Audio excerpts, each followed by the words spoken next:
ಆತ್ಮೀಯರೇ ನಮಸ್ಕಾರ. ನಾವು ಶೈಕ್ಷಣಿಕ ಮನೋವಿಜ್ಞಾನ ವಿಷಯಕ್ಕೆ ಸಂಬಂಧಿಸಿದ 2ನೇ ಅಧ್ಯಾಯ ಬೆಳವಣಿಗೆ ಮತ್ತು ವಿಕಾಸ ಗ್ರೋತ್ ಆ್ಯಂಡ್ ಡೆವಲಪ್ಮೆಂಟ್ ಈ ಒಂದು ಅಧ್ಯಾಯದ ಕುರಿತು ಅಭ್ಯಾಸ ಮಾಡ್ತಾ ಇದ್ದೀವಿ.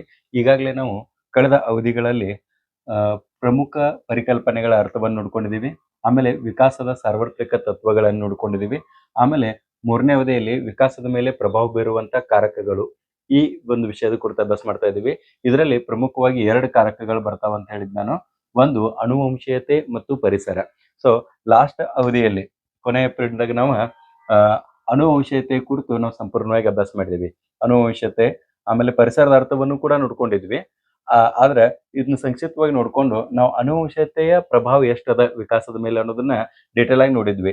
ಅದ್ರಾಗ ಅನುವಂಶೀಯತೆ ಮತ್ತು ಪರಿಸರದ ವ್ಯತ್ಯಾಸ, ಅನುವಂಶೀಯತೆ ಮತ್ತು ಸಂತಾನೋತ್ಪತ್ತಿಗೆ ಸಂಬಂಧಿಸಿದ ಕೆಲವು ಪ್ರಮುಖ ಪದಗಳನ್ನ, ಆಮೇಲೆ ಸಂತಾನೋತ್ಪತ್ತಿಯ ಹಂತಗಳನ್ನ, ವರ್ಣತಂತುಗಳ ಅರ್ಥ, ಆಮೇಲೆ ಗುಣಾಣುಗಳ ಅರ್ಥ, ಅವಳಿಗಳು ಹೇಗೆ ಜನಿಸ್ತವೆ ಮತ್ತು ಅನುವಂಶೀಯ ನಿಯಮಗಳ್ಯಾವು ಇವುಗಳನ್ನ ಒಂದು ಪೀರಿಯಡ್ದಲ್ಲಿ ಅಭ್ಯಾಸ ಮಾಡಿದ್ವಿ. ಮತ್ತೆ ಇನ್ನು ಉಳಿದಂತ ಈ ಎಲ್ಲಾ ಅಂಶಗಳನ್ನ ಒಂದು ಪೀರಿಯಡ್ದಲ್ಲಿ ನಾವು ಅಭ್ಯಾಸ ಮಾಡಿದ್ವಿ. ಸೊ ಕೊನೆ 2 ಪೀರಿಯಡ್ದಲ್ಲಿ ನಾವು ಇದೆ ಫ್ಯಾಕ್ಟರ್ಸ್ ಅಫೆಕ್ಟಿಂಗ್ ಆನ್ ಡೆವಲಪ್ಮೆಂಟ್ ಈ ಒಂದು ಕಾನ್ಸೆಪ್ಟ್ ಕುರಿತು ಅಭ್ಯಾಸ ಮಾಡ್ತಾ ಇದೀವಿ. ಇವತ್ತು ಅತಿ ಮುಖ್ಯವಾದಂತ ಒಂದು ಅಂಶದ ಅದ್ಯಾವ್ದಂದ್ರೆ ವಿಕಾಸದ ಮೇಲೆ, ವ್ಯಕ್ತಿಯ ವಿಕಾಸದ ಮೇಲೆ ಪರಿಸರದ ಪ್ರಭಾವ ಯಾವ ರೀತಿ ಆಗ್ತದ ಅನ್ನೋದನ್ನ ನಾವು ಅಭ್ಯಾಸ ಮಾಡೋದದ. ಸೊ ವಿಕಾಸದ ಮೇಲೆ ಪರಿಸರದ ಪ್ರಭಾವ ಈ ಒಂದು ಕಾನ್ಸೆಪ್ಟ್ ಕುರಿತು ನಾವು ಇವತ್ತು ಅಭ್ಯಾಸ ಮಾಡೋದದ. ಸೊ ಈ ಪರಿಸರ ಅಂತಂದ್ರೆ ಏನು, ಇದರ ಅರ್ಥ, ಪರಿಸರದ ವಿಧಗಳು ಮತ್ತು ಅದು ಪ್ರಭಾವ ಬೀರುವಂತ ರೀತಿ, ಈ ಒಂದು 3 ಮುಖ್ಯ ಕಾನ್ಸೆಪ್ಟ್ ಸಂಬಂಧಪಟ್ಟಂತೆ ನಾವು ಇವತ್ತು ಅಭ್ಯಾಸ ಮಾಡೋದದ. ಒಂದು ಮಗುವಿನ ದೇಹ, ಬುದ್ಧಿ ಮತ್ತು ವ್ಯಕ್ತಿತ್ವವನ್ನ ರೂಪಿಸುವ ಅದೃಶ್ಯ ಶಕ್ತಿಗಳೇನಿದಾವಲ್ಲ ಅದಕ್ಕೆ ನಾವೇನ್ ಕರಿತೇವೆ ಅಂತಂದ್ರೆ ಪರಿಸರ ಅಂತೇಳಿ ಸಾಮಾನ್ಯವಾಗಿ ಕರಿತೀವಿ. ಇನ್ನು ಡೆಫಿನೇಷನ್ ರೂಪದಾಗ ನಾವು ನೋಡೋದಾಯ್ತು ಅಂತ ತಿಳ್ಕೊಳ್ರಿ. ಪರಿಸರದ ಅರ್ಥವನ್ನ ಸಣ್ಣಾಗಿರ್ತಂದನು ಕೂಡ ನಾವು ಪ್ರೈಮರಿ ಸ್ಕೂಲ್ದಾಗ ಇದ್ದಲ್ಲ ಅವಾಗಿಂದನೂ ಕೂಡ ಪರಿಸರ ಅಂತಂದ್ರೆ ನಮಗೆ ಸಾಮಾನ್ಯವಾಗಿ ಏನ್ ಹೇಳಿದಾರೆ ಹೇಳ್ರಿ, ಅದರ ಅರ್ಥ ಪರಿಸರ ಅಂದ್ರೆ ನಮ್ಮ ಸುತ್ತಮುತ್ತಲಿರುವಂತ ಗಿಡಗಳು, ಬೆಟ್ಟಗಳು, ನದಿಗಳು ಈ ರೀತಿ ಡೆಫಿನೇಷನ್ ಅನ್ನು ಹೇಳಿದ್ದಾರೆ. ನಮ್ಗೆ ಅದ ತಿಳಿಯಾಗಿದೆ. ಪರಿಸರ ತಂದ್ಕೊಂಡು ನಮ್ಮ ಸುತ್ತಮುತ್ತಲಿನ ವಾತಾವರಣ ಅಂತೇಳಿ ನಾವು ಸಾಮಾನ್ಯವಾಗಿ ಹೇಳ್ತೀವಿ. ಇದು ಕರೆಕ್ಟ್ ಅದ. ಆದ್ರೆ ಕೇವಲ ಗಿಡ ಮತ್ತು ಮರಗಳ ಅಷ್ಟ ಪರಿಸರ ಅಂತಲ್ಲ. ಪರಿಸರ ಅಂತಂದ್ರ ಅದಕ್ಕೆ ಒಂದು ನಿರ್ದಿಷ್ಟವಾದ ಡೆಫಿನೇಷನ್ ನೋಡ್ರಿ ಇಲ್ಲಿ. ಪರಿಸರ ಅಂದ್ರೆ ಎನ್ವಿರಾನ್ಮೆಂಟ್ ಅಂದ್ರೆ ವ್ಯಕ್ತಿಯನ್ನು ಪ್ರಚೋದಿಸುವ ಸಮಸ್ತ ಉದ್ದೀಪಕಗಳ ಮೊತ್ತ. ಸಮಸ್ತ ಉದ್ದೀಪಕಗಳ ಮೊತ್ತ, ವ್ಯಕ್ತಿಯನ್ನು ಪ್ರಚೋದನೆ ಮಾಡುವಂತ ಸಮಸ್ತ ಉದ್ದೀಪಕಗಳ ಮೊತ್ತ, ಅದಕ್ಕೆ ನಾವು ಪರಿಸರ ಅಂತ ಹೇಳಿ ಕರಿತೇವೆ. ಹಾಗಾದ್ರ ಆ ಉದ್ದೀಪಕಗಳಾವು ನಾವು ಹುಟ್ಟೋಕ್ಕಿಂತ ಮುಂಚಿಂತ ಪ್ರಾರಂಭ ಆಗ್ತಾವ, ಸಾಯೋ ತನಕನೂ ಕೂಡ ಇರ್ತಾವ. ಇಲ್ಲಿ ನೋಡ್ರಿ, ಭ್ರೂಣಾವಸ್ಥೆದಾಗ ಅಂದ್ರೆ ತಾಯಿಯ ಉದರದಲ್ಲಿರುವಾಗ ಗರ್ಭಧೃತ ಅಂಡಾವಿನಿಂದ ಹಿಡಿದು ನಮ್ದ ಬಾಲ್ಯ, ಆಮೇಲೆ ಶಾಲಾ ಹಂತ, ಆಮೇಲೆ ಅಡಲ್ಟ್ ಏಜ್, ಅದಾದ ಕೂಡಲೇ ನಾವು ಅಂತಿಮ ಹಂತಕ್ಕೆ ತಲುಪ್ತೇವಿ, ವೃದ್ಧಾಪ್ಯಕ್ಕೆ. ಸೊ ಇಲ್ಲಿ ತನಕನೂ ನಮ್ಮ ಮೇಲೆ ಪ್ರಭಾವ ಬೀರುವಂತ ಅಂಶಗಳು ಏನೇನದಾವಲ್ಲ ಅವೆಲ್ಲಾನು ಕೂಡ ಪರಿಸರದ ಪ್ರಭಾವಗಳಂತ ಹೇಳಿ ಕರಿತೇವೆ. ಓಕೆ, ಸೊ ಪರಿಸರ ಎಂದರೆ ಕೇವಲ ಪ್ರಕೃತಿ ಅಲ್ಲ, ನಾವು ಹುಟ್ಟುವ ಮುಂಚಿನಿಂದ ಸಾಯುವವರೆಗೂ ನಮ್ಮ ಮೇಲೆ ಪ್ರಭಾವ ಬೀರುವಂತ ಎಲ್ಲವೂ ಕೂಡ ಏನಂತ ಅನ್ಸ್ಕೊಳ್ತದ ಹೇಳ್ರಿ, ಪರಿಸರ ಅಂತ ಹೇಳಿ ಅನ್ಸ್ಕೊಳ್ತದ. ಹಾಗಾದ್ರೆ ಈ ಪರಿಸರದಾಗ ಎಷ್ಟು ಪ್ರಕಾರಗಳದಾವ ಅನ್ನೋದನ್ನ ನಾವು ನೋಡ್ತಾ ಹೋಗ್ಬೇಕು. ಸೊ ಮುಖ್ಯವಾಗಿ ಇಲ್ಲಿ ಪರಿಸರದಲ್ಲಿ ಟೋಟಲ್ ಪ್ರಭಾವ ಬೀರುವಂತ ಅಂಶಗಳೇನದವಲ್ಲ 7 ಭಾಗಗಳಾಗಿ ವಿಂಗಡಿಸ್ತಾರ. ಒಂದನೇದ್ ನೋಡ್ರಿ, ಯಾವ್ದು ಹೇಳ್ರಿ, ಒಂದನೇದು ಭೌತಿಕ ಪರಿಸರ, ಫಿಸಿಕಲ್ ಎನ್ವೈರನ್ಮೆಂಟ್ ಅಂತ ಹೇಳಿ ಕರಿತೀವಿ. ಎರಡನೇದು ಬೌದ್ಧಿಕ ಪರಿಸರ, ಇಂಟೆಲೆಕ್ಚುವಲ್ ಎನ್ವೈರನ್ಮೆಂಟ್ ಅಂತ ಹೇಳಿ ಕರಿತೀವಿ. ಆಮೇಲೆ 3ನೇದು ಸಾಮಾಜಿಕ ಪರಿಸರ, ಸೋಷಿಯಲ್ ಎನ್ವೈರನ್ಮೆಂಟ್. ಆಮೇಲೆ 4ನೇದು ನೈತಿಕ, 5ನೇದು ಆರ್ಥಿಕ ಪರಿಸರ, 6ನೇದು ಸಾಂಸ್ಕೃತಿಕ ಪರಿಸರ ಮತ್ತು 7ನೇದು ಸಂವೇಗಾತ್ಮಕ ಪರಿಸರ ಅಂತ ಹೇಳಿ ಈ ರೀತಿ 7 ಪ್ರಕಾರವಾಗಿ ವಿಂಗಡಿಸಿದಾರ. ಆದ್ರೆ ಅಭ್ಯಾಸದ ದೃಷ್ಟಿಯಿಂದ ಮತ್ತು ನಮಗೆ ಏನಿಗೆ HSTR, GPSR, PSTR ಅಥವಾ TET ಈ ಒಂದು ಪರೀಕ್ಷೆಗಳಿಗೆ ಬೇಕಾದಂತ ಅಂಶಗಳೇನದಾವಲ್ಲ ಅವು ಕೇವಲ 3 ಅದಾವ. ಯಾವ ಹೇಳ್ರಿ, ಒಂದನೇದು ಭೌತಿಕ ಪರಿಸರ, ಆಮೇಲೆ ಬೌದ್ಧಿಕ ಪರಿಸರ ಮತ್ತು ಸಾಮಾಜಿಕ ಪರಿಸರ. ಈ 3 ಪ್ರಭಾವ ವ್ಯಕ್ತಿಯ ವಿಕಾಸದ ಮೇಲೆ ಯಾವ ರೀತಿ ಆಗ್ತದ ಇದನ್ನ ನಾವು ಅಭ್ಯಾಸ ಮಾಡ್ಬೇಕಾಗಿದೆ.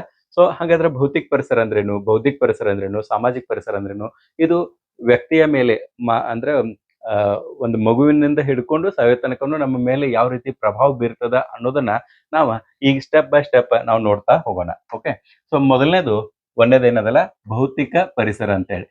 ಒಂದೇದು ಭೌತಿಕ ಪರಿಸರ. ಭೌತಿಕ ಪರಿಸರ ಇದು ಏನ್ ಇದರ ಮುಖ್ಯ ಉದ್ದೇಶ ಕೆಲಸ ಏನಂತಂದ್ರೆ ನಮ್ಮ ದೇಹವನ್ನ ರೂಪಿಸುವಂತ ಶಕ್ತಿಯನ್ನು ಕೊಡ್ತದ. ನಮ್ಮ ದೇಹವನ್ನ ರೂಪಿಸುವಂತ ಶಕ್ತಿ ಯಾವ್ದದಲ್ಲ ಅದಕ್ಕೆ ನಾವು ಭೌತಿಕ ಪರಿಸರ ಅಂತ ಹೇಳಿ ಕರಿತೀವಿ. ಇದನ್ನ ಡೆಫಿನಿಷನ್ ಒಂದು ವ್ಯಾಖ್ಯಾ ರೂಪದಲ್ಲಿ ನೋಡೋದಾಯ್ತು ಅಂತ ತಿಳ್ಕೊಳ್ರಿ. ನಮ್ಮ ದೇಹದ ಬೆಳವಣಿಗೆಗೆ ಕಾರಣವಾಗುವ ಮತ್ತು ಕಣ್ಣಿಗೆ ಕಾಣುವ, ಇಲ್ಲಿ ನೋಡ್ರೆ ಮತ್ತೊಂದ್ಸಲ, ನಮ್ಮ ದೇಹದ ಬೆಳವಣಿಗೆಗೆ ಕಾರಣವಾಗುವ ಕಣ್ಣಿಗೆ ಕಾಣುವ ಎಲ್ಲಾ ಅಂಶಗಳೇ ಭೌತಿಕ ಪರಿಸರ ಅಂತ ಹೇಳಿ ಕರಿತೀವಿ ನಾವು. ಇದು ನಾವು ಹುಟ್ಟುವ ಮುಂಚೆಯೇ ಶುರುವಾಗ್ತದೆ. ನಾವು ಹುಟ್ಟೋಕ್ಕಿಂತ ಮುಂಚೆ ಶುರುವಾಗ್ತದೆ ಅಂದ್ರೆ ಈ ಭೌತಿಕ ಪರಿಸರದಲ್ಲಿ ಪ್ರಮುಖವಾಗಿ 2 ಪ್ರಕಾರಗಳದಾವ. ಆ 2 ಪ್ರಕಾರಗಳು ಯಾವತ್ತಂದ್ರ, ಒಂದನೇದು ಪ್ರಸವ ಪೂರ್ವ ಅಂತ ಹೇಳಿ ಕರಿತೀವಿ ನಾವು, ಬಿಫೋರ್ ಬರ್ತ್. ನಾವು ಹುಟ್ಟೋಕ್ಕಿಂತ ಮುಂಚೆ ತಾಯಿಯ ಗರ್ಭದಲ್ಲಿರುವಾಗ ನಮ್ಮ ಮೇಲೆ ಭೌತಿಕ ಪರಿಸರ ಯಾವ ರೀತಿ ಪ್ರಭಾವ ಬೀರ್ತದ, ಮತ್ತ ಹುಟ್ಟಿದ ನಂತರ ಹೊರಗೆ ಬಂದ ಕೂಡಲೇ ಪರಿಸರ ಯಾವ ರೀತಿ ಪ್ರಭಾವ ಬೀರ್ತದ ಹೇಳ್ತಾ. ಇದು 2ನೇದು ಯಾವ್ದು ಹೇಳ್ರಿ, ಜನನಾನಂತರ ಅಂತ ಹೇಳಿ ಬರ್ತದ ನೋಡ್ರಿ. ಇಲ್ಲಿ 2ನೇದು ಯಾವ್ದು ಹೇಳ್ರಿ, ಜನನಾನಂತರ, ಆಫ್ಟರ್ ಬರ್ತ್ ಏನ್ ಪ್ರಭಾವ ಬೀರ್ತದ. ಇಲ್ಲಿ ಮಗು ಹುಟ್ಟಿದ ನಂತರ ಮನೆಯ ವಾತಾವರಣ ಮೇಲೆ ಪ್ರಭಾವ ಬೀರ್ತದ. ಹುಟ್ಟೋಕ್ಕಿಂತ ಪೂರ್ವದಾಗ ಏನಾಗ್ತದೆ ಹೇಳ್ರಿ, ತಾಯಿಯ ಗರ್ಭದಲ್ಲಿ ಇರ್ಬೇಕಾದ್ರ, ತಾಯಿಯ ಗರ್ಭದಲ್ಲಿರುವಾಗ ಪರೋಕ್ಷ ಪ್ರಭಾವ ಬೀರ್ತದ. ಇಲ್ಲಿ ಒಂದು ಪ್ರಶ್ನೆ ಬಹಳ ಮುಖ್ಯದ, ಏನಂತಂದ್ರ ಪರಿಸರವು ಪರೋಕ್ಷವಾಗಿ ಯಾವ ಹಂತದಲ್ಲಿ ಪ್ರಭಾವ ಬೀರುತ್ತದೆ ಅಂತ ಹೇಳಿ ಪ್ರಶ್ನೆ ಕೇಳ್ರಿ ಅಂತ ತಿಳ್ಕೊಳ್ರಿ. ಅದ್ ಯಾವಾಗ ಹೇಳ್ರಿ, ಪ್ರಸವ ಪೂರ್ವ ಹಂತದಲ್ಲಿ. ಯಾಕಂದ್ರ ಮಗುವಿನ ಮ್ಯಾಗ ನೇರವಾಗಿ ಎಫೆಕ್ಟ್ ಆಗಂಗಿಲ್ಲ, ತಾಯಿಯ ಗರ್ಭದಲ್ಲಿ ಇರೋದ್ರಿಂದ ತಾಯಿಗೆ ಏನೇನ್ ತಾಯಿಯ ಮೂಲಕ ಇಂಡೈರೆಕ್ಟ್ ಆಗಿ ನಮಗ ಇದು ಮಗುವಿನ ಮೇಲೆ ಪ್ರಭಾವ ಬೀರ್ತದ. ಸೊ ಹಿಂಗಾಗಿ ಪ್ರಸವ ಪೂರ್ವ ಅಂತ ಏನದಲ್ಲ, ಇದು ಬಹಳಷ್ಟು ಇಂಪಾರ್ಟೆಂಟ್. ಇಲ್ಲಿಂದ ಇವು 2 ಪ್ರಕಾರಗಳದಾವ. ಇನ್ನು ಇವು 2 ಪ್ರಕಾರದ ಡೀಟೇಲ್ ಆಗಿ ನಾವು ನೋಡ್ತಾ ಹೋಗೋಣ. ಉದಾಹರಣೆಗೆ, ತಾಯಿ ಗರ್ಭಿಣಿ ಇದ್ದಾಗ ಪೌಷ್ಟಿಕ ಆಹಾರ ತಿಂದ್ರ ಅವಾಗ ಮಗು ಹೆಂಗ್ ಹುಟ್ಟುತ್ತದೆ ಹೇಳ್ರಿ, ಆರೋಗ್ಯವಾಗಿ ಹುಟ್ಟುತ್ತದೆ. ಈ ಒಂದು ಕಾನ್ಸೆಪ್ಟ್ ಏನದಲ್ಲ, ಇದನ್ನ ತಾವು ನೆನಪಿನಲ್ಲಿ ಇಟ್ಕೊಳ್ಬೇಕು. ಇನ್ನ ಇದ್ರಾಗ ಏನ್ ಬಹಳ ಗೊಂದಲ ಇಲ್ಲ. ಈಗ ನೋಡ್ರ, ಭೌತಿಕ ಪರಿಸರ ಅಂತಂದ್ರೆ ಏನ, ನಮ್ಮ ದೇಹದ ಬೆಳವಣಿಗೆ ಕಾರಣವಾಗುವ ಮತ್ತು ಕಣ್ಣಿಗೆ ಕಾಣುವ ಎಲ್ಲಾ ಅಂಶಗಳೇ ಭೌತಿಕ ಪರಿಸರ ಅಂತ ಹೇಳಿ ಕರಿತೀವಿ. ಭೌತಿಕ ಪರಿಸರದಲ್ಲಿ 2 ವಿಧಗಳದಾವ. ಒಂದು ಪ್ರಸವ ಪೂರ್ವ, ಅಂದ್ರೆ 2 ವಿಧಗಳಂತಲ್ಲ, ಇದು 2 ರೀತಿ ಎಫೆಕ್ಟ್ ಆಗ್ತದ. ಒಂದು ಪ್ರಸವ ಪೂರ್ವ, ಇನ್ನೊಂದು ಜನನಾನಂತರ ಹೇಳ್ತಾ.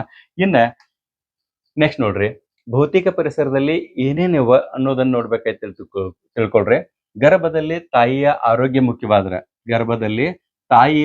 ಮುಖ್ಯವಾದ್ರ ಹುಟ್ಟಿದ ಮೇಲೆ ಮನೆಯ ಗಾಳಿ, ಬೆಳಕು ಮತ್ತು ಆಹಾರ ಮುಖ್ಯವಾಗಿರ್ತದ. ಇದನ್ನ ತಾವು ನೆನಪ ಇಟ್ಕೊಳ್ಬೇಕು. ತಾಯಿಯ ಗರ್ಭದಲ್ಲಿ ಇರಬೇಕಾದ್ರ ತಾಯಿಯ ಆರೋಗ್ಯ ನಮಗೆ ಇಂಪಾರ್ಟೆಂಟ್ ಅದ. ಮತ್ತ ಹುಟ್ಟಿದ ಕೂಡ್ಲೆ ಮನೆಯ ವಾತಾವರಣ ಏನದಲ್ಲ, ಅದು ಬಹಳ ನಮಗೆ ಇಂಪಾರ್ಟೆಂಟ್ ಅದ ಹೇಳ್ತಾ. ಇನ್ನ ತಾಯಿಯ ಗರ್ಭದಲ್ಲಿ ಇರ್ಬೇಕಾದ್ರ ಏನ್ ಹೇಳ್ರಿ, ತಾಯಿ ಆಹಾರ ಯಾವ ರೀತಿ ಆಹಾರವನ್ನು ಸೇವಿಸ್ತಾಳ, ಔಷಧಿಗಳು ಯಾವ ರೀತಿ ತೆಗೆದುಕೊಳ್ತಾಳ, ತಾಯಿಗೆ ಯಾವ ಕಾಯಿಲೆಗಳದಾವ, ಆಮೇಲೆ ತಾಯಿಯ ಮನಸ್ಥಿತಿ ಹೆಂಗದ, ಇವು ಎಲ್ಲಾನು ಕೂಡ ಎದ್ರ ಮೇಲೆ ಇಫೆಕ್ಟ್ ಆಗ್ತದ ಹೇಳ್ರಿ, ಮಗುವಿನ ಮೇಲೆ ಇಫೆಕ್ಟ್ ಆಗ್ತದ ಹೇಳ್ತಾ. ಸೊ ಹಿಂಗಾಗಿ ತಾಯಿ ಗರ್ಭಾವಸ್ಥೆಯಲ್ಲಿ ಇರ್ಬೇಕಾದ್ರ ತಾಯಿಯನ್ನ ಅತಿ ಜೋಪಾನವಾಗಿ ನೋಡ್ಕೊಳ್ಳುವಂತ ಜವಾಬ್ದಾರಿ ಆ ಮನೆಯವ್ರದ್ದು ಇರ್ತದ. ಹಿಂಗಾಗಿ ವಿಶೇಷವಾಗಿ ಏನ್ ಮಾಡ್ತಾರೆ ಹೇಳ್ರಿ, ಗರ್ಭಿಣಿ ಆದಂತ ಹೆಣ್ಮಕ್ಳಿಗೆ ಹೆಚ್ಚು ಕೆಲಸಗಳನ್ನ ಹೇಳಂಗಿಲ್ಲ, ರೆಸ್ಟ್ ಅನ್ನು ಹೇಳ್ತಾರ. ಆಮೇಲೆ ಉತ್ತಮವಾದ ಆಹಾರವನ್ನು ಕೊಡ್ಲಿಕ್ಕೆ ಪ್ರಾರಂಭಿಸ್ತಾರ. ಹಣ್ಣು ಹಂಪಲುಗಳನ್ನ ಹಚ್ತೀನಿ ಅಂತ ಹೇಳ್ತಾರ. ಆಮೇಲೆ ಔಷಧಿಗಳನ್ನ ಡಾಕ್ಟರ್ ಪ್ರಿಸ್ಕ್ರೈಬ್ಡ್ ಯಾವ್ದು ಮಾಡಿರ್ತಾನ ಅದು ಅಷ್ಟ ಔಷಧಿಗಳನ್ನ ತಗೋರಿ. ಅನ್ನೆಸರಿ ಔಷಧಿಗಳನ್ನ ತಗೊಳಕ್ಕೆಲ್ಲ ಅವಾಯ್ಡ್ ಮಾಡ್ತಾರ.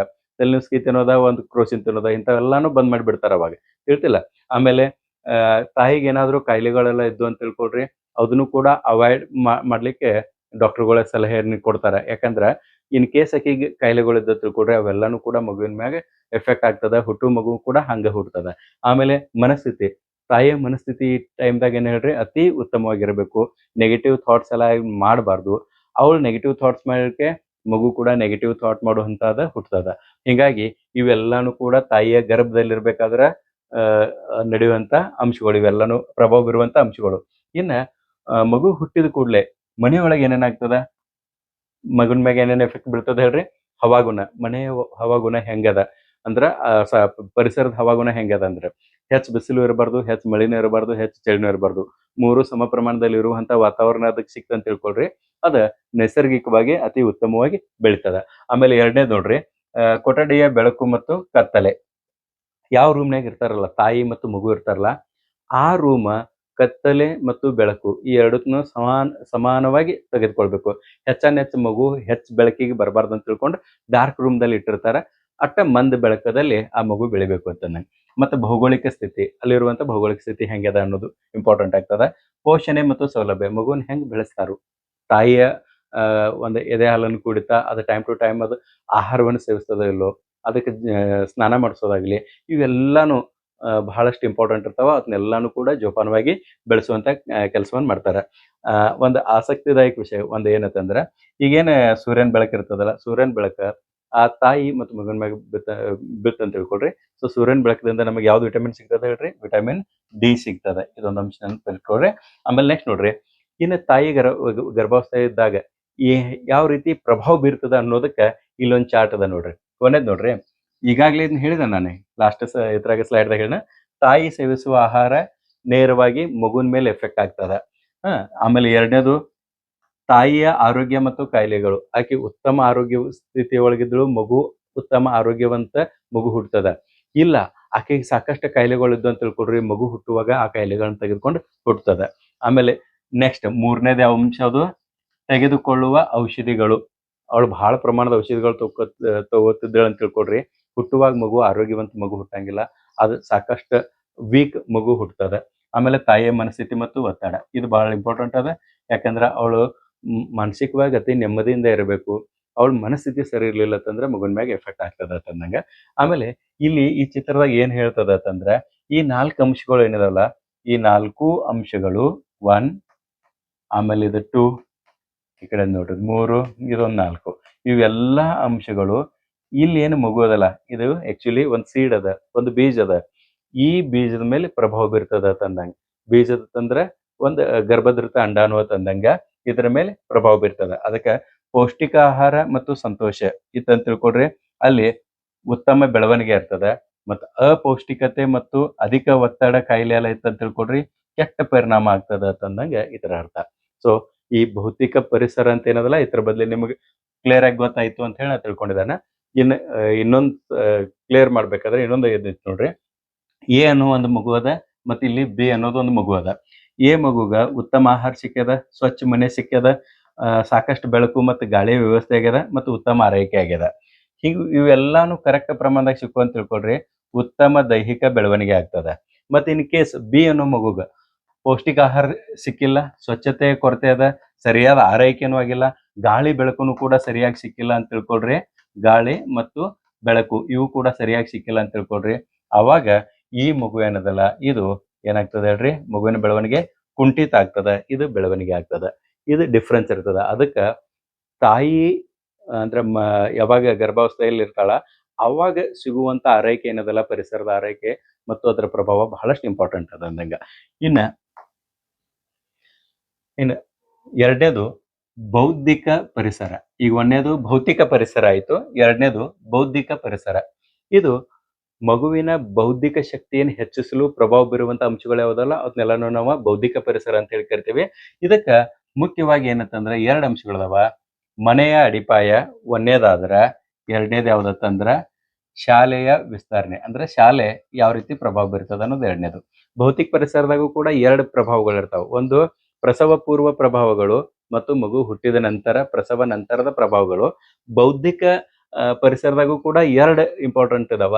ಒಂದು ಮನೆಯಲ್ಲಿ ಬೌದ್ಧಿಕ ಬೆಳವಣಿಗೆ ಯಾವ ರೀತಿ ಆಗ್ತದ ಅಥವಾ ಬೌದ್ಧಿಕ ಬೆಳವಣಿಗೆಗೆ ಪರಿಸರ ಯಾವ ರೀತಿ ಸಹಾಯ ಮಾಡ್ತದ, ಮತ್ತು ಅದು ಮನೆ ಬಿಟ್ಟು ಶಾಲೆಗೆ ಹೋದ ನಂತರ ಶಾಲೆ ಆ ಮಗುವಿನ ಮೇಲೆ ಯಾವ ರೀತಿ ಪ್ರಭಾವ ಬೀರ್ತದ, ಇದನ್ನ ನಾವಿಲ್ಲಿ ಅಭ್ಯಾಸ ಮಾಡ್ಬೇಕಾಗದ. ಸೊ ಬುದ್ಧಿಶಕ್ತಿ ಬೆಳೆಯೋದೇನದಲ್ಲ ಅದು ಆರಂಭವಾಗೋದು ಎಲ್ಲಿಂದ ಅಂತಂದ್ರ ಮನೆಯಿಂದ. ಇದನ್ನು ಕೂಡ ಪ್ರಶ್ನೆ ಕೇಳ್ತಾರ. ಭೌತಿಕ ಪರಿಸರ ಬುದ್ಧಿಶಕ್ತಿ ಅಂದ್ರೆ ಬೌದ್ಧಿಕ ಪರಿಸರ ಬೆಳೆಯುವಂತ ಆರಂಭಿಕ ಹಂತ ಯಾವ್ದತ್ ಕೇಳ್ತಾರ. ಆರಂಭಿಕ ಹಂತ ಯಾವ್ದು ಹೇಳ್ರಿ? ಮನೇನ ಅದ. ಮನೆಯಿಂದನ ಅದರ ಬುದ್ಧಿಶಕ್ತಿಯ ಬೆಳವಣಿಗೆ ಆಗ್ತಾ ಹೋಗ್ತದ. ಆಮೇಲೆ ಅದು ವಿಸ್ತಾರ ಎಲ್ಲಿ ಆಗ್ತದ ಅಂತಂದ್ರೆ ಎರಡನೇ ಹಂತ ಯಾವ್ದ? ಶಾಲೆ. ಶಾಲೆಯ ಪಾತ್ರ ಏನದಲ್ಲ ಅದು ಬಹಳ ಮಹತ್ವದಾಗ್ತದ. ಸೊ ಇಲ್ಲಿ ಮನೆಯಿಂದ ಪ್ರಾರಂಭ ಆಗ್ತೈತಿ ಅಂದ್ರ ಮನೆಯಲ್ಲಿ ಬುದ್ಧಿಶಕ್ತಿ ಯಾವ ರೀತಿ ಬೆಳೆಸ್ಕೊಳ್ತದ ಅನ್ನೋದು ನೋಡ್ಬೇಕು. ಇಲ್ಲಿ ಮೊದಲನೇದು ನೋಡ್ರಿ, ಮನೆಯೊಳಗೆ ಏನೇನ್ ಮಾಡ್ತದ ಮಗು? ಒಂದೇದು ಮಾತನಾಡೋದು ಕಲಿಯೋದೆಲ್ಲಿ ಹೇಳ್ರಿ? ಮನೆಯೊಳಗ ತಂದೆ ತಾಯಿಗಳು, ಅಜ್ಜ ಅಜ್ಜಿ, ಚಿಕ್ಕಪ್ಪ ಚಿಕ್ಕಮ್ಮ ಇವರಿಂದ ಎಲ್ಲಾನು ಕೂಡ ಅದು ಅಬ್ಸರ್ವ್ ಮಾಡಿ ಮಾತುಗಳನ್ನ ಕಲಿತದೆ. ಸೊ ಇಂಟ್ರಾಕ್ಷನ್ ಬೆಳಿಲಿಕ್ಕೆ ಸ್ಟಾರ್ಟ್ ಆಗ್ತದ. ಆಮೇಲೆ ಅದ ಆಟ ಆಡ್ಲಿಕ್ಕೆ ಶುರು ಮಾಡ್ತದ, ಬಣ್ಣಗಳನ್ನ ಗುರುತಿಸ್ಲಿಕ್ಕೆ ಶುರು ಮಾಡ್ತದ. ಅದಕ್ಕೆಲ್ಲ ಆಟಿಕೆ ಸಾಮಗ್ರಿಗಳನ್ನ ಕೊಡ್ತಾರಲ್ಲ, ಅಲ್ಲಿ ಬೇರೆ ಬೇರೆ ಬಣ್ಣದ ಆಟಿಕೆಗಳನ್ನ ಕೊಟ್ಟಿರ್ತಾರೆ. ಸೊ ಆಟಿಕೆಗಳನ್ನ ನೋಡ್ಕೊಂಡು ಅದು ಬಣ್ಣಗಳನ್ನ ಗುರುತಿಸೋದು ಕಲಿತದ. ಆಮೇಲೆ ಅದನ್ನ ನೆನ್ಪಿಟ್ಕೊಳ್ಳೋದು ಕಲಿತದ, ಗುರುತಿಸೋದು ಕಲಿತದ. ರೆಡ್ ಕೊಡಂದ್ರೆ ರೆಡ್ ಕೊಡ್ತದ, ಬ್ಲೂ ಕೊಡಂದ್ರೆ ಬ್ಲೂ ಕೊಡ್ತದ. ಈ ರೀತಿ ಅದು ಗುರುತಿಸೋದು ಕಲಿತದ. ಆಟವಾಡೋದ್ರ ಮೂಲಕ ಆ ಮಗುವಿನಲ್ಲಿ ನ್ಯೂರಾನ್ಸ್ ಬೆಳವಣಿಗೆ ಆಗ್ಲಿಕ್ಕೆ ಶುರು ಆಗ್ತಾವ. ಆಮೇಲೆ ಇಲ್ಲಿ ಪೋಷಕರ ಪಾತ್ರ ಏನೇನೈತೆ ಅಂದ್ರ, ಪೋಷಕರು ಕತೆಗಳನ್ನ ಹೇಳಬೇಕು. ಆ ಕಥೆಗಳ ಮೂಲಕ ಅದ ನೈತಿಕ ಮೌಲ್ಯಗಳನ್ನು ಹೆಚ್ಚಿಕೊಳ್ತದ ಅನ್ನೋದು ಒಂದೇದು. ಎರಡನೇದ ಅದು ಕೇಳೋದನ್ನ ಕಲಿತದ. ಯಾರಾದ್ರೂ ಮಾತಾಡಕತ್ರ ಅದನ್ನ ಲಕ್ಷ ಕೊಟ್ಟು ಕೇಳೋದನ್ನ ಕಲಿತದ. ಆ ಕೇಳೋದ್ರಿಂದ ನೆನಪಿನ ಶಕ್ತಿ ಹೆಚ್ಚಾಗ್ತದ, ಬೌದ್ಧಿಶಕ್ತಿ ಹೆಚ್ಚಾಗ್ತದ. ತಿಳಿತಾ? ಸೊ ಕಥೆಗಳನ್ನ ಹೇಳೋದು ಮತ್ತೆ ಮಗು ಪ್ರಶ್ನೆಗಳನ್ನ ಕೇಳಿದಾಗ ಉತ್ತರಿಸುವ ಕೆಲಸ ಕೂಡ ಪಾಲಕರು ಮಾಡ್ಬೇಕು. ಇದು ಬಹಳ ಇಂಪಾರ್ಟೆಂಟ್ ಅದ. ಏನಾದ್ರೂ ಮಗು ಇದೇನಾ ಯಾಕಂದ್ರ ಅದಕ್ಕೆ ಕ್ಯೂರಿಯಾಸಿಟಿ ಅನ್ನೋದು ಇರ್ತದಲ್ಲ ಮಗುವಿನಲ್ಲಿ ಬಹಳ ಇರ್ತದ. ಹಿಂಗಾಗಿ ಮಗು ತಂದೆ ತಾಯಿಗಳಿಗಾಗ್ಲಿ ಅಥವಾ ಮನೆಯ ಇಲ್ಲಿರುವಂತ ಸದಸ್ಯರಿಗಾಗ್ಲಿ ಏನೇ ಪ್ರಶ್ನೆ ಕೇಳಿ ಆ ಪ್ರಶ್ನೆಗೆ ಉತ್ತರಿಸೋದನ್ನ ಮರಿಬಾರ್ದು. ಅದನ್ನೇನ್ ಮಾಡ್ತೀವಿ ಬಿಡ ಅಂತ ಅನ್ನಂಗಿಲ್ಲ. ಯಾಕಂದ್ರೆ ಆ ವಿಷಯದ ಕುರಿತು ಜ್ಞಾನದ ಕಂಪ್ಲೀಟ್ ಹೋಗ್ಬಿಡ್ತದೆ. ಇದೇನ್ ಕೇಳ್ತದೆ, ಇದು ಚೇರ, ಇದೇನ ಸ್ಟೂಲ, ಇದೇನ ಪೆನ್. ಪ್ರತಿ ಒಂದು ವಸ್ತು ಕೇಳಿದಾಗೂ ಕೂಡ ಉತ್ತರವನ್ನು ಹೇಳೋದನ್ನ ನಾವು ನಿಲ್ಲಿಸಬಾರ್ದು. ಯಾವಾಗ ಉತ್ತರವನ್ನು ಹೇಳೋದು ನಿಲ್ಲಿಸ್ತೈತಲ್ಲ ಅವಾಗ ಬೌದ್ಧಿಕ ಶಕ್ತಿ ಕೊರತೆ ಆಗ್ತದ. ಬೌದ್ಧಿಕ ಶಕ್ತಿ ಬೆಳವಣಿಗೆ ಆಗಿಲ್ಲ, ಕುಂಠಿತಗೊಳ್ತದ. ಇದು ಮನೆಯಲ್ಲಿ ಪ್ರಾರಂಭಿಕವಾಗಿ ನಡೆದ್ರೆ ಇನ್ನ ಶಾಲೆಗೆ ಹೋಗ್ತದ. ಅದು 4 ವರ್ಷ ಕಂಪ್ಲೀಟ್ ಆದ ಕೂಡಲೇ 5ನೇ ವರ್ಷದಿಂದ ಸ್ಕೂಲ್ಗೆ ಏನ್ ಹೋಗ್ತದಲ್ಲ, ಸ್ಕೂಲ್ದಾಗ ಹೋದ ಕೂಡಲೇ ಏನೇನಾಗ್ತದ ಅಂದ್ರೆ ಬರೇ 4ನೇ 5ನೇ ವರ್ಷದಂತ ಹೇಳಿಲ್ಲ, ಸ್ಕೂಲ್ ಟೈಮ್ ಅದರದ್ದು ಏನ್ ಟೋಟಲ್ ಎಂಟೈರ್ ಸ್ಕೂಲ್ ಟೈಮ್ ಐತ್ಲ ಅಲ್ಲಿ ಬೌದ್ಧಿಕ ಶಕ್ತಿ ಹೆಂಗ್ ಬೆಳವಣಿಗೆ ಆಗ್ತದ ಅಂದ್ರೆ ಅಲ್ಲಿ ಗ್ರಂಥಾಲಯಗಳು ಇರ್ತಾವ, ಪುಸ್ತಕಗಳನ್ನ ಸಾಕಷ್ಟು ನೋಡ್ತದ, ಓದ್ತದ, ಅದರಿಂದ ಬೌದ್ಧಿಕ ಶಕ್ತಿ ಹೆಚ್ಚಾಗ್ತದ. ಪ್ರಯೋಗಗಳನ್ನ ಮಾಡ್ತಾರಲ್ಲಿ, ಪ್ರಯೋಗಾಲಯ ಇರ್ತದ. ಆ ಪ್ರಯೋಗಗಳಲ್ಲಿ ವಿವಿಧ ವಸ್ತುಗಳನ್ನ ಉಪಯೋಗಿಸೋದು ಸ್ಕಿಲ್ಸ್ ಡೆವಲಪ್ಮೆಂಟ್ ಆಗ್ತದ. ಆಮೇಲೆ ಚರ್ಚಾ ಸ್ಪರ್ಧೆಗಳು ಸ್ಕೂಲ್ದಾಗ ಕಂಡಕ್ಟ್ ಮಾಡ್ತಾರಲ್ಲ, ಚರ್ಚಾ ಸ್ಪರ್ಧೆಗಳನ್ನ ಕಂಡಕ್ಟ್ ಮಾಡ್ತಾರ, ನಾಟಕಗಳನ್ನ ಕಂಡಕ್ಟ್ ಮಾಡ್ತಾರ, ವಿಚಾರಗೋಷ್ಠಿಗಳನ್ನ ಕಂಡಕ್ಟ್ ಮಾಡ್ತಾರೆ. ಇಂಥವೆಲ್ಲಾನು ಕೂಡ ಮಗು ಅದ್ರಾಗ ಪಾರ್ಟಿಸಿಪೇಟ್ ಮಾಡೋದ್ರಿಂದ ಅದ್ರ ಬುದ್ಧಿಶಕ್ತಿ ಹೆಚ್ಚಾಗ್ತದ. ಇಲ್ಲಿ ಶಿಕ್ಷಕರ ಪಾತ್ರ ಏನತ್ತಂದ್ರ ಒಂದೇದು ಮಗುಗೆ ಪ್ರಶ್ನೆ ಕೇಳಲು ಪ್ರೋತ್ಸಾಹ ಕೊಡೋದು. ಸ್ಕೂಲ್ದಾಗ ಇನ್ನು ಸ್ಕೂಲ್ ಟೀಚರ್ಸ್ ಆಗೋರ್ದಿರಿ ನೀವೆಲ್ಲಾನು ಕೂಡ ನೀವು ಮಗುವಿಗೆ ಮಾಡ್ಬೇಕಾದದ್ದು ಮುಖ್ಯ ಕೆಲಸ ಏನತ್ತಂದ್ರೆ ಪ್ರಶ್ನೆ ಕೇಳಾಕ ಅದಕ್ಕೆ ಪ್ರೋತ್ಸಾಹ ಮಾಡಬೇಕು. ಕೇಳ್ತಂತ ತಿಳ್ಕೊಡ್ರೆ, ಆ ಪ್ರಶ್ನೆ ಕೇಳಾಕ ಕಲಿತಂತ ತಿಳ್ಕೊಡ್ರೆ ಬಹಳಷ್ಟು ಜ್ಞಾನವನ್ನು ಪಡೆದುಕೊಳ್ತದೆ. ಪ್ರತಿ ಪ್ರಶ್ನೆ ಕೇಳಿದಾಗ ಅದನ್ನ ಹೆದರ್ಸೋದ ಹಿಂಗೆಲ್ಲ ಮಾಡ್ತಂತ ತಿಳ್ಕೊಡ್ರೆ ಅದು ಪ್ರಶ್ನೆ ಕೇಳೋದನ್ನ ಬಿಟ್ರೆ ಅದ್ರ ಬೌದ್ಧಿಕ ಶಕ್ತಿ ಬೆಳವಣಿಗೆ ಆಗಂಗಿಲ್ಲ. ಸೊ ಪ್ರಶ್ನೆ ಕೇಳಕ್ ಪ್ರೋತ್ಸಾಹ ಕೊಡ್ಬೇಕು.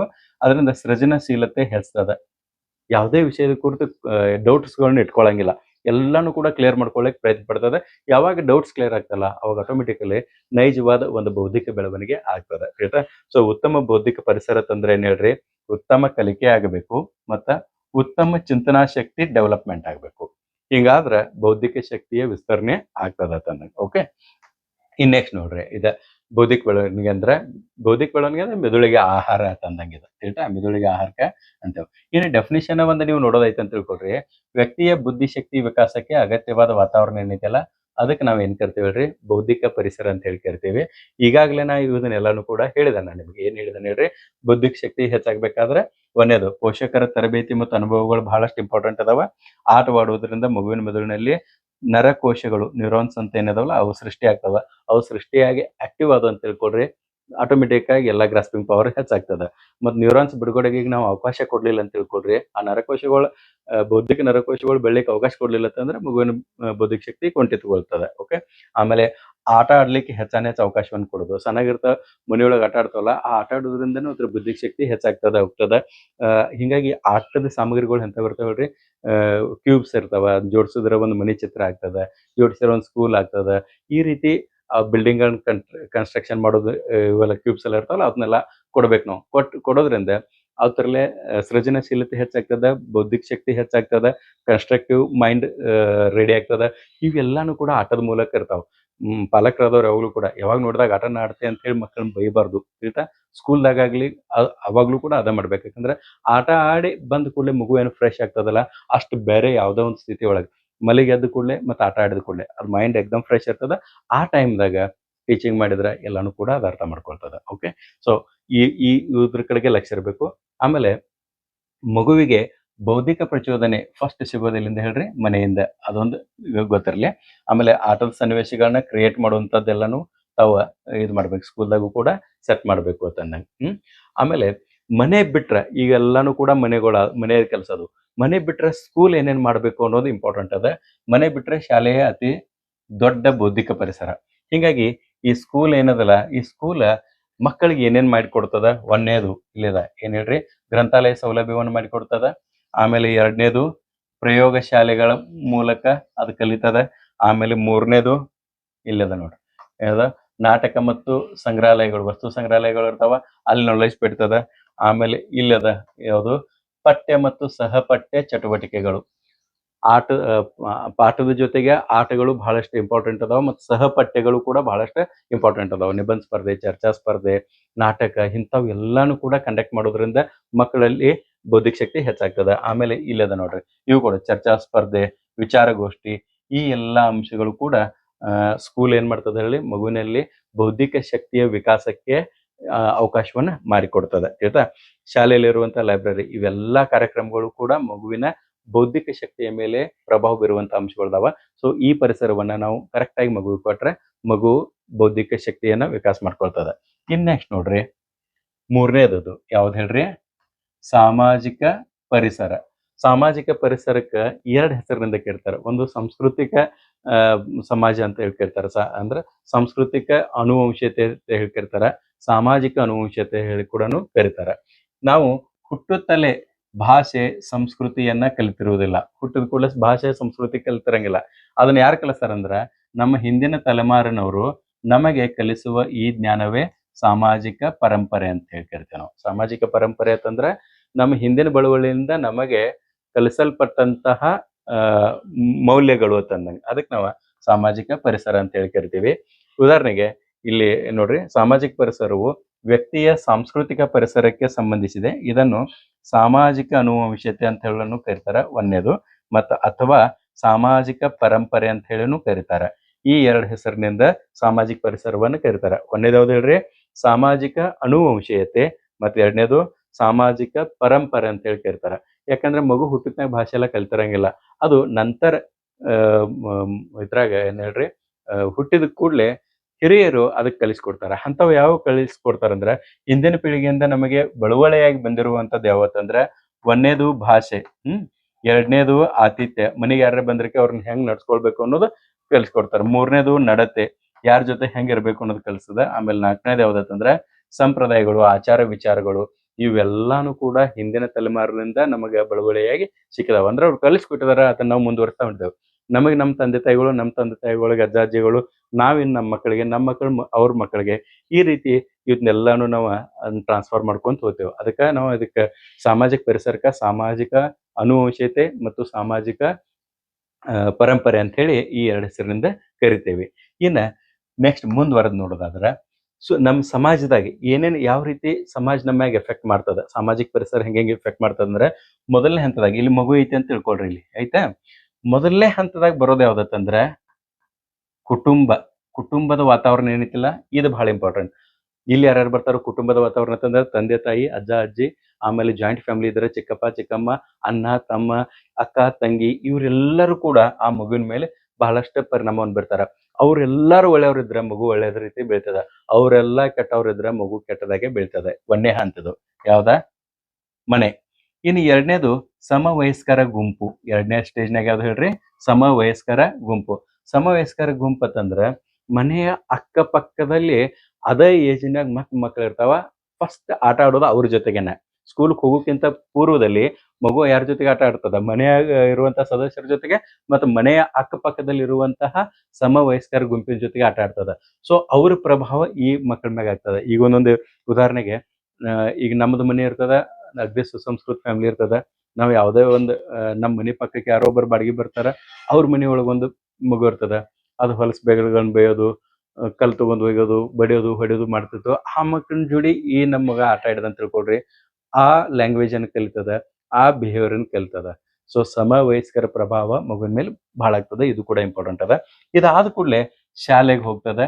ಇದು ಮೂರನೇ ಹಂತದಾಗ ಮತ್ತೇನಾಗ್ತದೆ ಹೇಳ್ರಿ? ಶಾಲೆ ಮತ್ತು ಶಾಲಾ ಸಂಘಗಳು, ಅಲ್ಲಿಯ ಪ್ರಭಾವ ಆಗ್ತದ, ಸಾಮಾಜಿಕ ಪ್ರಭಾವ. ಆಮೇಲೆ ಕೊನೆಗೆ ಯಾವ್ದತ್ತಂದ್ರ ನಾಲ್ಕನೇ ಹಂತದಾಗ ಸಮುದಾಯ ಮತ್ತು ಮನೋರಂಜನೆ. ಅಂದ್ರೆ ಮಗು ದೊಡ್ಡವಾದ ಕೂಡಲೇ ಓಪನ್ ಆಗಿ ಎಲ್ಲ ಸಮಾಜದ ಎಲ್ಲ ಬಂದವ್ರ ಜೊತೆಗೆ, ಸಂಘ ಸಂಸ್ಥೆಗಳ ಜೊತೆಗೆ ಕಾಂಟ್ಯಾಕ್ಟ್ನಾಗ ಬರ್ತಾನಲ್ಲ, ಆ ಟೈಮ್ದಾಗ ಅವತರ ಪ್ರಭಾವ ಕೂಡ ಆಗ್ತದೆ. ಸೊ ಸಾಯ ತನಕನೂ ಕೂಡ ಹಂತವಾಗಿ ವ್ಯಕ್ತಿಯ ಮೇಲೆ ಸಾಮಾಜಿಕ ಒಂದು ಪರಿಸರ ಏನದಲ್ಲ ಅದ ಪ್ರಭಾವ ಬೀರ್ತದೆ. ಸೊ ಆ ಪರಿಸರ ಚೆನ್ನಾಗಿತ್ತು, ಸಾಮಾಜಿಕ ಪರಿಸರ ಚೆನ್ನಾಗಿತ್ತು, ವ್ಯಕ್ತಿ ನಿರಂತರವಾಗಿ ಸಾಯುವ ತನಕನೂ ಕೂಡ ಒಳ್ಳೆಯವನಾಗೆ ಇರ್ತಾನೆ ಅಂತಂದಂಗೆ ಆಯ್ತಾ. ಸೊ ವ್ಯಕ್ತಿಯ ಸಾಮಾಜಿಕ ಮತ್ತು ಭಾವನಾತ್ಮಕ ವಿಕಾಸದ ಮೇಲೆ ಪ್ರಭಾವ ಬೀರುವ ಗುಂಪುಗಳು ಯಾವ್ದಾವತ್ತಂದ್ರೆ, ಇಲ್ಲಿ ನೋಡ್ರಿ, ಒಂದನೇದು ಗುಂಪು ಯಾವುದು? ಈ ಕಲರ್ ಚೇಂಜ್ ಮಾಡ್ತಾನೆ ಒಂದು ನಿಮಿಷ. ಒಂದನೇದು ನೋಡ್ರಿ, ಒಂದನೇದು ನಮ್ಮ ಕುಟುಂಬ, ಸ್ನೇಹಿತರು, ಶಾಲೆ, ಹಾಗೂ ನಾವು ನೋಡುವ ಟಿವಿ ಕಾರ್ಯಕ್ರಮಗಳು. ಇಲ್ಲಿ ಆಕ್ಚುಲಿ ಟಿವಿ ಕಾರ್ಯಕ್ರಮಗಳದಾವ. ಈಗ ಹೆಚ್ಚಿನ ಮಕ್ಕಳು ಟಿವಿ ನೋಡಂಗಿಲ್ಲ, ಮೊಬೈಲ್ ನೋಡ್ತಾರ. ಸೊ ಮೊಬೈಲ್ದಾಗ ಏನು ನೋಡ್ತಾರ ಅನ್ನೋದು ಭಾಳ ಮ್ಯಾಟರ್ ಆಗ್ತದ. ಓಕೆ, ಆಮೇಲೆ ಇವೆಲ್ಲಾನು ಕೂಡ ನಮ್ಮ ನಡವಳಿಕೆಯನ್ನ ಬದಲಾಯಿಸ್ತಾವ. ಉದಾಹರಣೆಗೆ, ಉತ್ತಮ ಸ್ನೇಹಿತರ ಗುಂಪಿನಲ್ಲಿ ನಾವು ಕೂಡ ಉತ್ತಮ ಅಭ್ಯಾಸಗಳನ್ನ ಕಲಿತೀವಿ. ಇನ್ ಕೇಸ್ ಕೆಟ್ಟ ಸ್ನೇಹಿತರಿದ್ರಂತ ತಿಳ್ಕೊಡ್ರಿ, ಕೆಟ್ಟ ಬಿಹೇವಿಯರ್ಗಳನ್ನ ಕಲಿತೇವೆ ಅಂತಂದಂಗೆ. ಓಕೆ, ಇನ್ನ ಸಾಮಾಜಿಕ ಸಂಪರ್ಕಗಳು ವ್ಯಕ್ತಿತ್ವವನ್ನು ಹೇಗೆ ರೂಪಿಸ್ತಾವ, ಇದನ್ನ ನಾವು ನೋಡ್ಬೇಕು. ಸೊ ಸಾಮಾಜಿಕ ಪರಿಸರದಾಗ ನಾವು ಈಗಾಗಲೇ ನಾವು ಹೇಳ್ದಂಗೆ ಸಾಮಾಜಿಕ ಪರಿಸರದಾಗ ಇಲ್ಲಿ ಮೂರ್ ಇದು ಮಾಡ್ಕೊಂಡಿವಿ. ನಾವು ಏನ್ ಹೇಳ್ರಿ, ಭಾಗಗಳನ್ನ ಮಾಡ್ಕೊಂಡಿದೀವಿ. ಒಂದೇದು ಯಾವ್ದು ಹೇಳ್ರಿ? ಒಂದೇದು ಕುಟುಂಬ, ಎರಡನೇದು ಸ್ನೇಹಿತರು, ಮತ್ತು ಮೂರನೇದು ಶಾಲೆ ಅಂತ ಅದ. ಸೊ ಕುಟುಂಬ ಯಾವ ರೀತಿ ನಮಗೆ ಮೌಲ್ಯಗಳನ್ನ ಕಲಿಸ್ತದ ಅನ್ನೋದು ನೋಡ್ರಿ. ಒಂದೇದು ಕುಟುಂಬ ಏನ್ ಮಾಡ್ತದ? ಗೌರವದಿಂದ ಮಾತನಾಡೋದನ್ನ ಕಲಿಸ್ತದ. ಎಲ್ಲರ ಜೊತೆಗೆ ಹಿರಿಯರೆಲ್ಲ ಇದ್ರಕ್ಕೆ ಹೆಚ್ಚು ಮಾತಾಡ್ರಿ, ರೆಸ್ಪೆಕ್ಟ್ ಮಾಡ್ರಿ. ಮನೆಗೆ ಯಾರು ಹೊಸದಾಗಿ ಬಂದ್ರ ಅತಿಥಿವನ್ನ ಹೆಂಗ್ ಮಾಡೋದ, ಮನೆಯೊಳಗೆ ಬರ್ರಿ, ಕೂಡ್ರಿ, ಇದೆಲ್ಲಾನು ಕೂಡ ನಮಗ ಕುಟುಂಬ ಕಲಿಸ್ಕೊಡ್ತದ. ಹಿರಿಯರನ್ನು ಗೌರವಿಸೋದು ಕಲಿಸ್ಕೊಡ್ತದ. ಇದರಿಂದ ನಮ್ಗೆ ಏನಾಗ್ತದೆ ಹೇಳ್ರಿ? ನಮ್ಮ ಮೌಲ್ಯಗಳು ಹೆಚ್ಚಾಗ್ತಾವ, ನಮ್ಮಲ್ಲಿ ಮೌಲ್ಯಗಳು ಹೆಚ್ಚಾಗ್ತಾವ. ಇನ್ನು ಸ್ನೇಹಿತರು ಏನ್ ಮಾಡ್ತಾರಂದ್ರ, ಒಳ್ಳೆ ಸ್ನೇಹಿತರ ತಿಳ್ಕೊಡ್ರಿ, ಒಳ್ಳೆಯ ಅಭ್ಯಾಸಗಳನ್ನ ಕಲಿಸ್ತಾರ, ಪ್ರೋತ್ಸಾಹ ಕೊಡೋದನ್ನ ಕಲಿಸ್ತಾರ. ಇದರಿಂದ ನಮ್ಮಲ್ಲಿ ಏನಾಗ್ತದಂದ್ರ ಆತ್ಮವಿಶ್ವಾಸ ಬೆಳಿತದ. ಆಮೇಲೆ ಶಾಲೆ ಏನ್ ಮಾಡ್ತದ ಅಂದ್ರ ನಾಯಕತ್ವದ ಗುಣವನ್ನ ಬೆಳೆಸ್ಕೊಡ್ತದ. ಯಾಕಂದ್ರೆ ಶಾಲೆಯಲ್ಲಿ ಅಂತ ಆಕ್ಟಿವಿಟಿಗಳನ್ನ ಕಂಡಕ್ಟ್ ಮಾಡ್ತಾರ. ಪ್ರತಿಯೊಬ್ಬಗೂ ಕೂಡ ಅಲ್ಲಿ ಸ್ಟೇಜ್ ಮ್ಯಾಗ ಬರ್ಲಿಕ್ಕೆ ಅವಕಾಶ ಇರ್ತದೆ, ಲೀಡ್ ಮಾಡ್ಲಿಕ್ಕೆ ಅವಕಾಶ ಇರ್ತದೆ. ಇದರಿಂದ ನಾಯಕತ್ವದ ಗುಣಗಳನ್ನ ಕಲಿತದ, ಸಹಕಾರ ಮಾಡೋದನ್ನ ಕಲಿತದ. ಈಗ ಏನಾದ್ರೂ ಒಬ್ಬರೇ ಅಲ್ಲಿಗೆ ಗ್ರೂಪ್ ಆಕ್ಟಿವಿಟೀಸ್ ಕೊಡ್ತಾರಲ್ಲ, ಆತರ ಕೂಡಿ ಕೆಲಸ ಮಾಡೋದ್ರಿಂದ ಅದ ಒಬ್ಬರಿಗೊಬ್ಬರು ಸಹಕಾರ ಮಾಡೋದನ್ನ ಕಲಿತದ. ಆಮೇಲೆ ಶಿಸ್ತಿನಿಂದ ಹೆಂಗ್ ಇರೋದು ಅನ್ನೋದು ಕಲಿತದ. ಈ ಎಲ್ಲಾ ಅಂಶಗಳಿಂದ ಏನಾಗ್ತದಂದ್ರೆ ಸಾಮಾಜಿಕ ಜವಾಬ್ದಾರಿ ಬೆಳಿತದ.